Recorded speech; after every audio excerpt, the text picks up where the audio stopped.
The print में आपका स्वागत है। हमारे साथ इस वक्त भाजपा के वरिष्ठ नेता और संसदीय बोर्ड की सदस्य सुधा यादव जी हैं। सुधा जी, आपका बहुत-बहुत स्वागत है जी, द धन्यवाद। प्रिंट में। संसदीय बोर्ड में आप अभी रिसेंटली आपकी अपॉइंटमेंट हुई और सुषमा स्वराज जी के बाद आप महिला हैं जिनको जगह दी गई इस बोर्ड में। और आप एक आपका जो अपॉइंटमेंट है वो एक तरह से एक थोड़ा-सा सरप्राइज़िंग भी रहा कुछ लोगों के लिए। तो उस पे आप इस इंक्लूज़न पे आप क्या कहना चाहेंगी? देखिए, भारतीय जनता पार्टी के अंदर किस कार्यकर्ता को क्या ज़िम्मेवारी मिलेगी, हुँ, ये पहले से कोई नहीं जानता है। जी।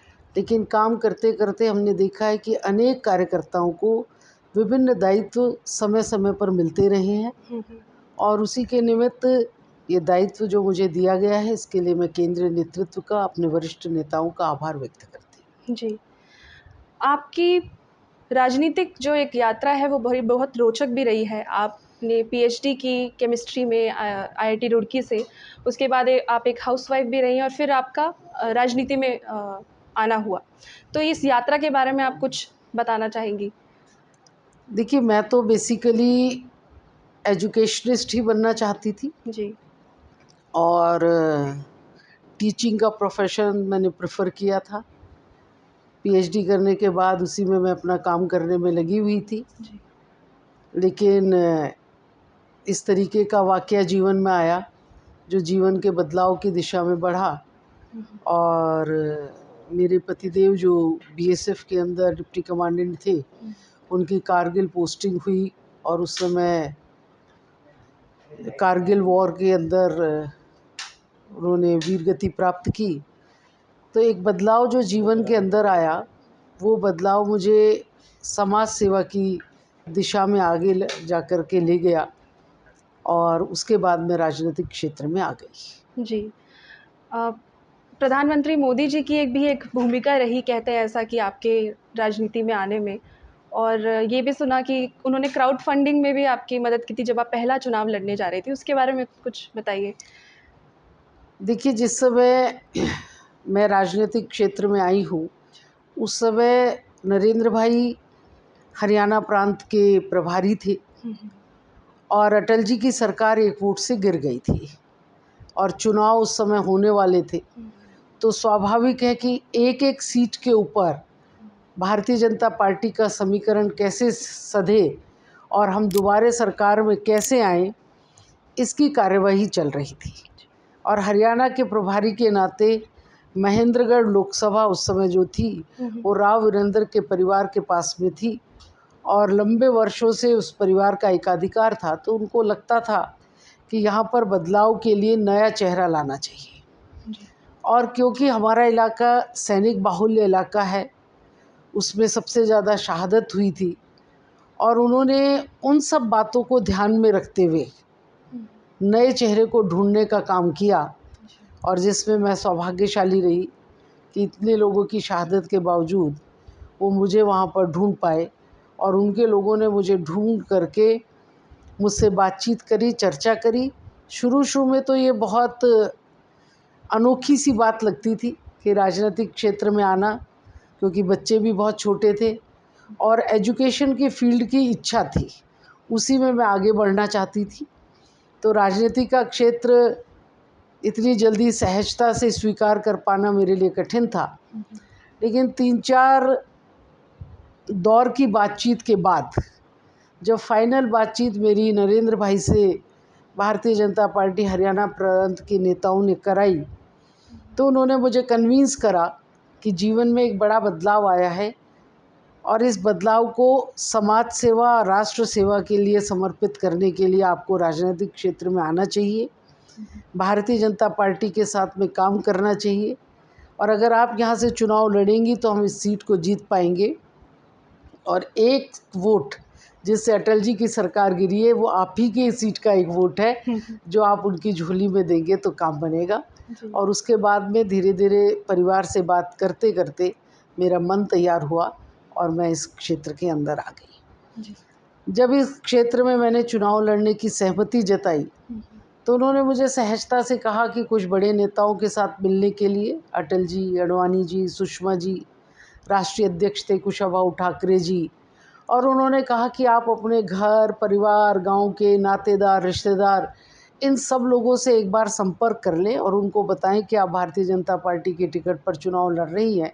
क्योंकि मैं अननोन फेस थी वहाँ पर, तो स्वाभाविक है कि पहली बारी में किसी के लिए भी इस बात को जज कर पाना बहुत मुश्किल था कि हाँ भाई ये इतनी बड़ी रॉयल फैमिली के सामने चुनाव जी, लड़ने आ रही है। जी। और उन्होंने कहा कि पहली कार्यकर्ता मीटिंग लेने के लिए मैं तुम्हारे यहाँ पर आऊँगा, तब तक जो जिससे आपको मिलना है उनसे आप अपना मुलाकात कर सकते हैं। जी। तो वो पहली मीटिंग के अंदर वहाँ पर आए थे और आने के बाद में उन्होंने कार्यकर्ताओं को संबोधित करा।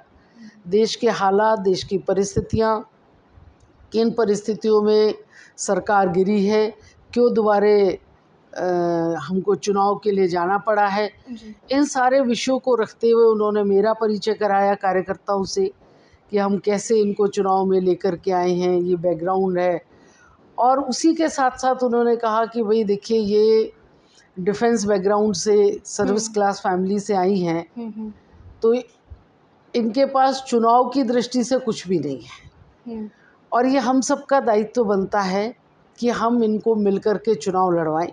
जी। और उस समय उन्होंने अपनी जेब से 11 रुपए निकाल करके चंदे की शुरुआत वहाँ पर करी थी, जो उनकी माताजी ने कभी उनको दिए थे।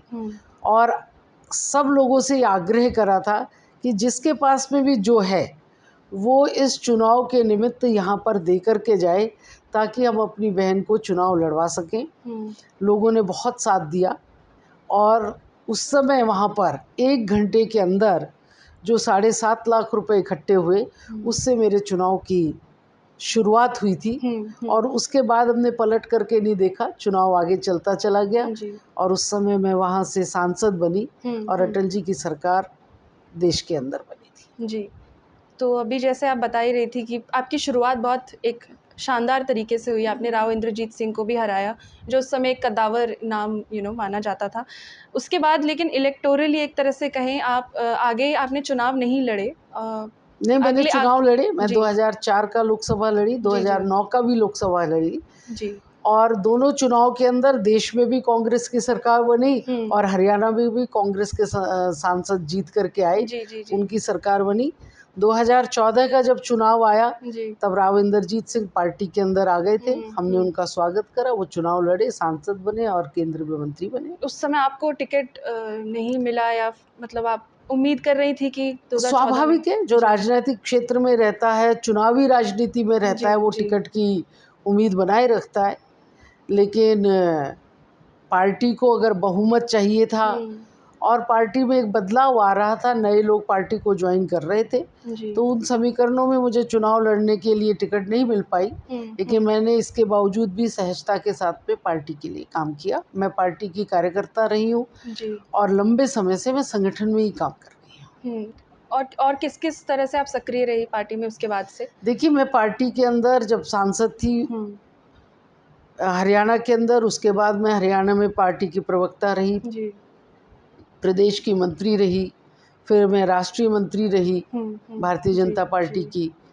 उसके बाद मैं ओबीसी मोर्चे के राष्ट्रीय मोर्चे पर्सन की रही। प्रभारी रही और 3 साल मैं national commission for backward classes की मेंबर रही जी। और अब फिर मुझे पार्टी ने ये दायित्व दिया है। जी, तो अभी आप आने वाले समय में आपने चुनाव लड़ने के बारे में कुछ सोचा है कि आप देखिए, असेंबली या मैं पिछले लोकसभा? 23 वर्षों से वही काम कर रही हूँ जो संगठन मुझे कह रहा है। जी, जी। उन्होंने कहा कि चुनाव लड़ना है तो लड़ लिए, उन्होंने कहा नहीं लड़ना है तो नहीं लड़े, उन्होंने कहा संगठन का काम करना है तो संगठन क्या किया है। जी। तो इसलिए मैं इस विषय में नहीं सोचती हूँ, हुँ, हुँ। क्योंकि जब आप समर्पण भाव के साथ किसी संगठन में काम करते हैं तो उस निर्णय की प्रक्रिया में बहुत सारे समीकरणों का, बहुत सारे लोगों की सोच का इन्वॉल्वमेंट होता है और जो भी नेतृत्व निर्णय लेता है मैं उसी निर्णय के साथ में आगे बढ़ती हूँ। जी। अ, अगर गृह राज्य की ओर जाएँ आपके हरियाणा की ओर, अभी फ़िलहाल भाजपा की सरकार है जेजेपी के समर्थन के साथ। जी। तो आने वाले समय में भी आपको लगता है जेजेपी के साथ एक जो आपका गठबंधन है वो आप उसके साथ में चुनाव लड़ेंगे? देखिए, गठबंधन तो हुँ।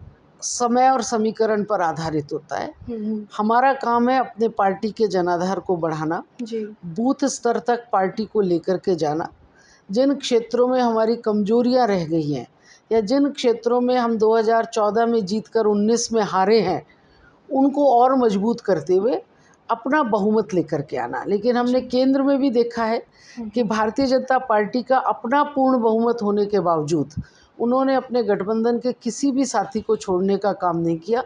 उनको सरकार में भी शामिल किया था, उनको साथ लेकर के भी चले थे। तो ऐसा नहीं है, कल क्या होगा, क्या समीकरण होंगे, ये तो वक्त बताएगा। लेकिन हम पार्टी को नीचे तक मजबूत करके अपने बूते के ऊपर बहुमत हासिल करें, ये हमारा प्रयास है। जो विपक्षी पार्टियां हैं वहाँ पे कांग्रेस का भी एक काफ़ी स्ट्रॉन्ग प्रेजेंस है। अब जो नई कुछ आम आदमी पार्टी जैसे आ रही है वो भी काफ़ी रैलियां कर रहे हैं। हुड्डा जी हैं, चौटाला फैमिली है, काफ़ी सारे विपक्षी समीकरण भी हैं। तो आपको लगता है कि बीजेपी जो तीसरी बार अपनी सरकार लाने की कोशिश में, इसमें कुछ खलल पड़ सकता है इन पार्टियों की वजह से? देखिए, चौटाला जी की जहाँ तक बात है, उनका तो अभी एक ही विधायक है, तो वो कहीं आगे बढ़ेंगे ऐसा दिखाई नहीं देता। हरियाणा का वोटर बहुत समझदार और बहुत प्रैक्टिकल है जी, इसलिए वो आम आदमी पार्टी के बहकावे में या फ्री की रेवड़ियों के झांसे में आएगा, ऐसा मुझे लगता नहीं है। जी। कांग्रेस ने ठीक परफॉर्मेंस की थी अपनी, लेकिन कांग्रेस तो अब देश भर में ही आपस में उलझ रही है। वो अपना शीर्ष नेतृत्व तय कर नहीं पा रही। राजस्थान में जहाँ उनकी बहुमत की सरकार है, वहीं उनके झगड़े होने लग रहे हैं। और इन हालातों में वो हरियाणा में कुछ कर पाएंगे ऐसे मुझे लगता नहीं है। इसलिए भारतीय जनता पार्टी अपनी सरकार बनाएगी। जैसे हुड्डा जी अभी गुलाम नबी आज़ाद से भी मिले थे और अटकलें लग रही थी। अभय चौटाला ने कहा कि वो शायद कांग्रेस ही छोड़ देंगे। तो कुछ ऐसा भी आपको लगता है संभव हो देखिए, सकता मुझे है? तो एक बहुत आश्चर्य की बात लगी थी कि ताऊ देवीलाल जी की जयंती के ऊपर जी। तीसरे मोर्चे को लेकर के अनेक नेता उस मंच के ऊपर इकट्ठे हुए थे। हालांकि अभी तीसरा मोर्चा कहीं दिखाई नहीं दे रहा, लेकिन उस दिन ये तय किया गया कि कांग्रेस से बात करने की जिम्मेवारी ओम प्रकाश चौटाला जी की है। जो दल ताउम्र एंटी कांग्रेस राजनीति करता रहा, जो किसी भी हालात में उनके साथ नहीं गया, वो आज उनके साथ में बात करके गठबंधन बनाएगा, तो वो क्या परिणाम निकालेगा, ये अपने आप में आश्चर्य है। जी, जी। राव इंद्रजीत सिंह की अगर बात करें, अभी पिछले साल एक रैली में उन्होंने कहा था कि भाजपा जो है वो अहिरवाल कम्युनिटी और रेवाड़ी गुड़गांव जो बेल्ट है वहाँ तक सीमित कर रही है खुद को, उनको बाहर निकलना चाहिए। और थोड़ा-सा कहीं न कहीं वो एक रिबेल के साइन्स भी दिखाई दे रहे थे। उस पे आप क्या कहना चाहेंगी? ये मुझे लगता नहीं है कि रिबेल की कोई बात है। 8 साल उनको पार्टी में हो गए हैं। जी। पार्टी ने उनको सांसद भी बनाया, मंत्री भी बनाया जी। और उनके कहने पर विधायक भी लड़ाए, उनको भी मंत्री बनाया है। जी। तो मुझे रिबेल वाली बात तो नहीं लगती है, लेकिन कांग्रेस का राजनीतिक कल्चर डिफरेंट है और भारतीय जनता पार्टी का कल्चर डिफरेंट है। जी। इसलिए उन सब की जो वर्किंग स्टाइल है, जो कांग्रेस से आए हैं, उनकी वर्किंग स्टाइल में कुछ भी झलकता हो, लेकिन आज रिबेल वाली बात लगती नहीं है। ठीक है। अगर अभी फार्मर्स एजिटेशन की अगर बात करें, किसान आंदोलन की, इसका असर कहीं न कहीं कह सकते हैं पंजाब के इलेक्शंस में कुछ दिखाई दिया कि भाजपा का प्रदर्शन उतना अच्छा नहीं रहा। आपको लगता है हरियाणा में जाट समुदाय में वहाँ पे इसका कोई असर दिख सकता है राजनीतिक तौर देखिए, पर? पंजाब और हरियाणा में तो बहुत अंतर है। जी। पंजाब के अंदर भारतीय जनता पार्टी अभी उतनी मजबूत नहीं हो पाई है। जी। हरियाणा में हम 2 बार से सरकार में हैं और चंद लोग इन आंदोलनों को भड़काते हैं और आगे बढ़ाते हैं। अन्यथा अगर आप 8 साल के कार्यकाल को देखेंगे, तो जो फसल की प्रोक्योरमेंट है, जो फसल का दाम है, जो ई पोर्टल के माध्यम से रजिस्ट्रेशन करके आसानी से वो अपनी फसल को सरकार को दे सकते हैं, जितनी सगमता और सरलता के साथ में मनोहर जी की सरकार ने ये काम किया है, इतना काम कहीं और हुआ नहीं होगा। लेकिन कभी-कभी हम गुमराह हो जाते हैं और कई बार किसानों पर जो मौसम की मार पड़ रही है, ये भी उनको विचलित कर देती है। अभी भी बेमौसम की बरसातें, चाहे वो धान की कपास की फसल थी, चाहे वो बाजरे की फसल थी, जब वो खराब होती है तो किसान विचलित होता है और विचलित होने के बाद में वो ऐसे तत्व उसका लाभ उठाने का काम करते हैं। खट्टर जी चेहरा रहेंगे आगे के चुनाव में भी आप इस पे? आज तो वो हमारे मुख्यमंत्री हैं ही। जी, तीसरी बार भी? तीसरी बात देखिए, अभी तो ये विषय बहुत जल्दी है। जी। वो मुख्यमंत्री है और हरियाणा में जितना व्यवस्था परिवर्तन का काम, सरलीकरण का काम, हुँ, ई टेंडरिंग के माध्यम से करने का काम, हुँ, हुँ, ट्रांसपेरेंसी के साथ में करने का काम, नौकरियों से भ्रष्टाचार करने का काम और ऑनलाइन ट्रांसफ़र का काम, जितना उन्होंने किया है तो किसी ने भी नहीं किया है। हुँ, हुँ। खट्टर जी और गृह मंत्री अनिल विज जी हैं, उनके बीच थोड़ा-सा कभी मनमुटाव वाला विषय देखा गया है पब्लिक में भी। अभी पिछले साल ही अनिल विज जी ने कहा था कि वो तैयार है कि मंत्रिमंडल से निकल जाएँ, कुछ बात हुई थी। तो इसका असर आपको लगता है कि कहीं न कहीं गवर्नेंस पे पड़ता है या लोगों में संदेश थोड़ा-सा अ, देखिए, बुरा हम एक जाता है? पक्ष को देख लेते हैं, जी। उनकी दोस्ती को और आपसी प्रगाढ़ता को कभी नहीं देख पाते। हुँ, हुँ। अनिल विज जी खरे व्यक्ति है हुँ, हुँ। और जो वो अंदर बोलते हैं वही बाहर बोल देते हैं। जी, तो इसको मनमुटाव मैं नहीं मानती, इसको ठीक है। स्पष्टवादिता मान करके हुँ, हुँ। कि वो स्पष्ट बोलते हैं, लेकिन कभी भी वो संगठन या पार्टी या सरकार के खिलाफ आज तक किसी विषय पर नहीं गए। ये हुँ, उनका 8 साल का ट्रैक रिकॉर्ड है। हुँ। उनको कोई चीज़ अच्छी नहीं लगती तो सार्वजनिक बोल देते हैं जी, जी। और बोल करके किसी बात को ठीक कराना ये गलत नहीं है। हुँ, बाकी वो कभी किसी भी इशू के ऊपर विपक्ष में जाना, गलत जाना या सरकार को खिलाफ जाना ऐसा कभी करते नहीं। हुँ, हुँ। आप अब महिलाओं के अगर रिप्रेजेंटेशन की बात करें राजनीति में, तो जब मोदी सरकार शुरू में आई थी 2014 में तो अच्छा रिप्रेजेंटेशन रहा, 25% मंत्री जो थी वो महिलाएँ थीं। अभी भी रिप्रेजेंटेशन अ, अच्छा है लेकिन कहीं न कहीं थोड़ा-सा कम हुआ है, अभी 7% है। और आप क्योंकि एकमात्र महिला हैं संसदीय बोर्ड में भी, तो इसके बारे में क्या पार्टी की लिस्ट में ये प्रायोरिटी लिस्ट में है देखिए, महिलाओं हमको को? ऐसा लगता है जी, कि महिलाएँ कम हैं। जी। ठीक है, समय के साथ अदलता-बदलता रहता है, हुँ, हुँ। लेकिन आप आकलन करके देखिए कि जब से नरेंद्र भाई की सरकार आई है, जी। तब से जितनी गवर्नर महिलाएँ बनी हैं, हुँ, हुँ, इतिहास में इतनी महिलाएँ एक साथ कभी भी नहीं बनी थी। हुँ, हुँ, अगर हम चुनाव नहीं भी लड़वा पा रहे हुँ, या हुँ, चुनावी राजनीति के माध्यम से नहीं भी आ पा रही हैं, तो भी संगठन में काम करने वाली महिलाओं को गवर्नर भी बनाया, देश में राष्ट्रपति भी उनको बनाया है।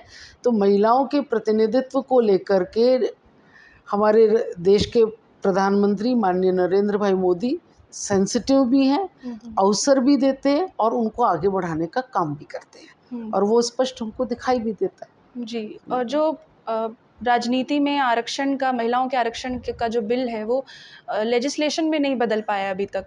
तो वो कब उस पे कुछ? बहुत सारे दलों का शुरू से उसके ऊपर नकारात्मक भाव रहा है जी, और जब भी इस तरीके के बिल होते हैं तो हम सब जानते हैं कि आपको बहुमत के साथ में काम करना है। जी। इतनी नकारात्मकता है कि मैं तो ये सोचती हूँ कि ये तो विषय महिलाओं का है। हुँ, हुँ, जिन दलों ने 50 साल तक बैकवर्ड की राजनीति करी है, हुँ, जो ओबीसी की चर्चा करते आए हैं, बैकवर्ड नेता कहलाते हैं, उन्होंने जब नरेंद्र भाई संसद के अंदर ओबीसी आयोग को कॉन्स्टिट्यूशनल बनाने के लिए बिल लेकर के आए, तो वो विरोध में खड़े हुए। हुँ, उस हुँ, बिल का विरोध करा, उस बिल को पास नहीं होने दिया। हुँ, तो महिलाओं को वो कहानी देंगे जिनकी वो राजनीति करते हैं, वो तो उनको भी कभी संपन्न होता देखना नहीं चाहते। सिर्फ राजनीति के लिए राजनीति करना ठीक नहीं है। हुँ, जी। आने वाले चुनावों में कई राज्यों में चुनाव है, अभी गुजरात और हिमाचल में भी हैं और आने वाले अगले साल में करीब 9 राज्यों में है और आप अभी-अभी संसदीय बोर्ड में आई हैं, तो कुछ ख़ास तैयारी किस तरह से चल रही है देखिए, संगठन की? गुजरात और हिमाचल के अंदर भारतीय जनता पार्टी सरकार को रिपीट करेगी जी। और संगठनात्मक दृष्टि से हुँ, हुँ। भारतीय जनता पार्टी पिछले 8-9 वर्षों से सतत काम कर रही है। जहाँ पर हम सरकार चला रहे हैं, वहीं पर हम संगठन का भी काम नीचे तक कर रहे हैं। ये पहला दल है जिसमें पन्ना प्रमुख तक की हम चर्चा करते हैं, हुँ, पन्ना प्रमुखों के हम सम्मेलन करते हैं। हर बूथ के ऊपर हर पन्ने का व्यक्ति कैसे तय हो, जी। ये आसान काम नहीं है। हुँ, पूरे देश में और हर प्रांत के अंदर जो इस तरीके का काम हो रहा है, जी। तो संगठन और सरकार दोनों का सामंजस्य है, दोनों के साथ लेकर के आगे बढ़ रहे हैं। सरकार की योजनाओं से नीचे तक का आदमी लाभान्वित हो, संगठन का व्यक्ति इस बात को भी इंश्योर करता है कि जिसको लाभ मिलना चाहिए उसी को लाभ मिले। और ऐसा ना हो कि जो पूर्व प्रधानमंत्री कहा करते थे कि 1 रुपया भेजते हैं तो 30 पैसा पहुंचता है। नरेंद्र मोदी की सरकार में ये संभव नहीं है। 1 रुपया भेजा जाएगा तो 1 रुपया ही वहाँ पर जाकर के पहुँचेगा, क्योंकि उन्होंने पहला काम जनधन अकाउंट का करा कि अगर किसी गरीब व्यक्ति के पास अकाउंट होगा तो पैसा मिलेगा ना, अकाउंट ही नहीं होगा तो रास्ते में गायब हो जाएगा। तो ये जो डिजिटलाइजेशन का काम हुआ है और इस सोच के साथ में काम हो रहा है कि अंतिम व्यक्ति जो पंक्ति में खड़ा हुआ है उसका उद्धार कैसे हो, उसका लाभ पार्टी को भी मिलता है, संगठन उसका विस्तार भी उससे होता है, और सरकार तो स्वाभाविक रूप से सबका साथ और सबके विकास का काम करती है। जी, धन्यवाद सुधा जी इस थैंक यू वेरी बातचीत के मच। लिए। आप देखते रहिए द प्रिंट को।